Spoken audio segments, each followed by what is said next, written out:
सुप्रभातम बच्चों, मैं आपकी हिंदी अध्यापिका अर्चना गुप्ता आज आपके समक्ष पुनः उपस्थित हूँ। आपकी व्याकरण की पाठ्य पुस्तक का पाठ 3 अर्थ की दृष्टि से वाक्य भेद का भाग 3 लेकर के। पिछले वीडियो में मैंने आपको अर्थ की दृष्टि से वाक्य के 4 भेदों की डिटेल बताई थी, उसका विस्तार पूर्वक वर्णन बताया था। आज मैं उसी क्रम को आगे रखते हुए आगे बढ़ते हैं भेद नंबर 5 लेकर के। भेद नंबर 5 है संदेहवाचक वाक्य। तो संदेहवाचक वाक्य बच्चों क्या कहलाते हैं? ऐसे वाक्य जिन वाक्यों में किसी प्रकार का संदेह या संभावना या होने कार्य के होने की संभावना प्रकट होती है, वो आपके संदेहवाचक वाक्य कहलाते हैं। जैसे शायद वह कल अपने घर लौट आए, शायद वह कल अपने घर लौट आए। तो देखो ये शायद जो शब्द है ये संभावना बता रहा है, संदेह बता रहा है, संदेह बता रहा है। और ये आपका शायद जो शब्द है ये शायद वह कल घर लौट आए, ये इसमें संदेह है। दूसरा इसी का उदाहरण लेते हैं, हो सकता है वह आज परीक्षा देने आए। तो हो सकता है ये इसमें संभावना प्रकट की गई है। तो संदेह और संभावना जहाँ पर हो वहाँ पर आपका संदेहवाचक वाक्य होता है। और जब हम किसी दूसरे वाक्य को संदेहवाचक में जब हमें रूपांतरण करना होता है तो उसके लिए हम आगे शायद या हो सकता है शब्दों को लिख करके वाक्य का परिवर्तन कर देते हैं। अब आगे बढ़ते हैं। आगे है आपका इच्छावाचक वाक्य। जिस वाक्य में कहने वाले की इच्छा, आशा, शुभकामना और आशीर्वाद आदि का बोध हो उन्हें हम इच्छावाचक वाक्य कहते हैं। जब कोई बात कह रहा हो तो वो उससे अपनी इच्छा प्रकट कर रहा हो या आशा हो उसे, या वो शुभकामना दे रहा हो या आशीर्वाद दे रहा हो, तो ये इस प्रकार के शब्द आपको जहाँ लगे इस प्रकार के वाक्य वो आपके इच्छावाचक वाक्य कहलाते हैं। तो उदाहरण देख लेते हैं इसका। तुम्हारा कल्याण हो, तुम्हारा कल्याण हो, ये आशीर्वाद वाला वाक्य है तो इसमें आशीर्वाद दिया जा रहा है। दूसरा है इसी का उदाहरण, आपकी यात्रा मंगलमय हो, तो ये आपकी शुभकामना इसमें व्यक्त की जा रही है कि इच्छा शुभकामना है हमारी कि आपकी यात्रा मंगलमय हो। तो आगे चलते हैं बच्चों, आगे देखते हैं। अगला आपका आज्ञार्थक वाक्य है। ये आज्ञार्थक वाक्य जो इसका 7 है, जो वाक्य का भेद 7वां नंबर का। अब इन वाक्यों में आज्ञा अथवा अनुरोध का बोध होता है, उन्हें हम आज्ञार्थक वाक्य कहते हैं। जैसे उदाहरण, तुम चुपचाप बैठो, आप जा सकते हो, इधर मत बैठिए, उधर मत जाइए। इस प्रकार से आप इस प्रकार से तुरंत समझ जाएंगे कि जिसमें आज्ञा हो या प्रार्थना की गई हो, अनुरोध किया गया हो।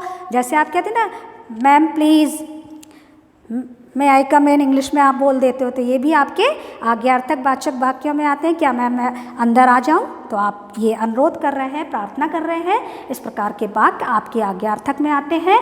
तो आगे बढ़ते हैं, इसी क्रम को आगे रखते हुए आगे चलते हैं। विस्मयादि वाचक वाक्य। विस्मयादि वाचक वाक्य एक्सक्लेमेटरी सेंटेंसेस जिसको बोलते हो, जिन वाक्यों में हर्ष, विस्मय, शोक, घृणा आदि के भाव प्रकट हो उन्हें हम विस्मयवाचक वाक्य कहते हैं। और इसका एक्सक्लेमेटरी, इसमें जो साइन जरूर लगाना होता है, ये जो साइन होता है ये जरूर लगाना होता है। जैसे उदाहरण है, वाह इतना सुंदर लेख, अरे यह चोट कैसे लगी।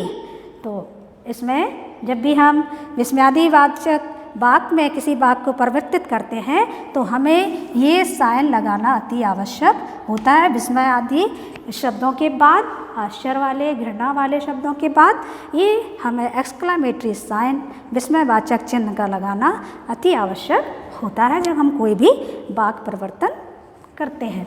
आगे चलते हैं बच्चों। ये आपके 8वां भेद की मैंने आज आपको परिभाषा बता दी, उसके उदाहरण बता दिए। अब आगे बढ़ते हैं, वाक्य परिवर्तन या रूपांतरण क्या कहलाता है। वाक्य का परिवर्तन या रूपांतरण हम कैसे करते हैं इसको समझते हैं। किसी वाक्य में अर्थ का परिवर्तन किए बिना, जब हम किसी वाक्य में अर्थ को बदले बिना या परिवर्तित किए बिना उसकी संरचना में परिवर्तन की प्रक्रिया जो होती है वो वाक्यों का रूपांतरण कहलाती है। जब हम उसमें नया वाक्य बना देते हैं किंतु उसका अर्थ बिल्कुल भी ना बदले, तो वही प्रक्रिया आपकी वाक्य का रूपांतरण या वाक्य परिवर्तन कहलाती है कि वाक्य का अर्थ वही रहे किंतु उसका टाइप बदल जाए, तो उस प्रक्रिया को हम वाक्य का रूपांतरण कहते हैं।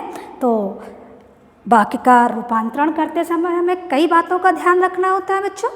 तो सबसे पहले यदि हमें विधानवाचक वाक्य को नकारात्मक वाक्य में बदलना है तो नहीं शब्द का तो आपको इसमें प्रयोग करना ही है। यदि प्रश्नवाचक वाक्य में बदलना है तो कब, कहाँ, कैसे, क्यों, ये जितने भी प्रश्नवाचक आपके शब्द होते हैं हमें उनका प्रयोग करना होता है। लास्ट में जो है हमें प्रश्नवाचक चिन्ह लगाना होता है।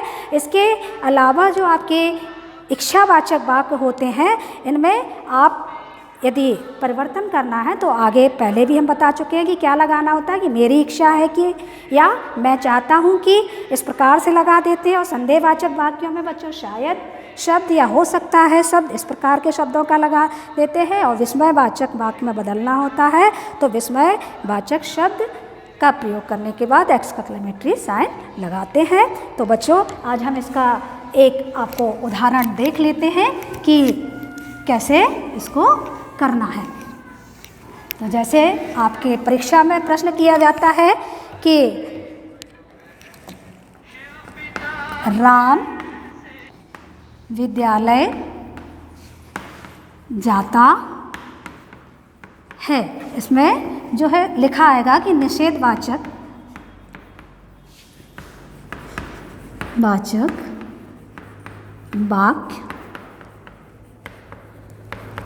बनाइए। तो अब आपको ये सेंटेंस मान लीजिए आपके परीक्षा में आता है तो आपको इसमें कोष्टक में दिया रहेगा कि आपको इसमें किस में परिवर्तित करना है। तो इसमें लिखा है कि निषेधवाचक वाक्य में बदलिए या बनाइए। कुछ भी इधर बदलिए भी लिख सकते हैं और बनाइए भी लिख सकते हैं। तो अब आपको पता है कि निषेधवाचक में नहीं शब्द का प्रयोग करना है। तो सीधा हम लिखेंगे राम विद्यालय नहीं जाता है। अब इसी सेंटेंस को यदि निषेधवाचक वाक्य की जगह हम कह दें कि प्रश्नवाचक में बदलिए तो क्या करेंगे, क्या राम विद्यालय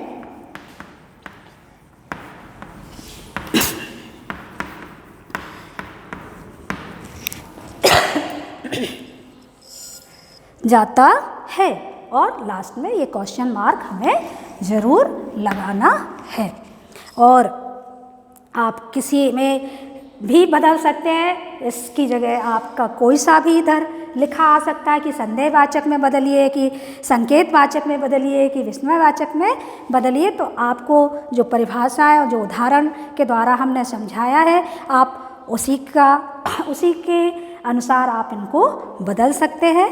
तो बच्चों आज की कक्षा यहीं समाप्त होती है। उम्मीद है आपको ये चैप्टर समझ में आ गया होगा और इसका आप अच्छे से अध्ययन करें। अगली कक्षा में हम फिर उपस्थित होंगे, तब तक के लिए धन्यवाद, नमस्कार।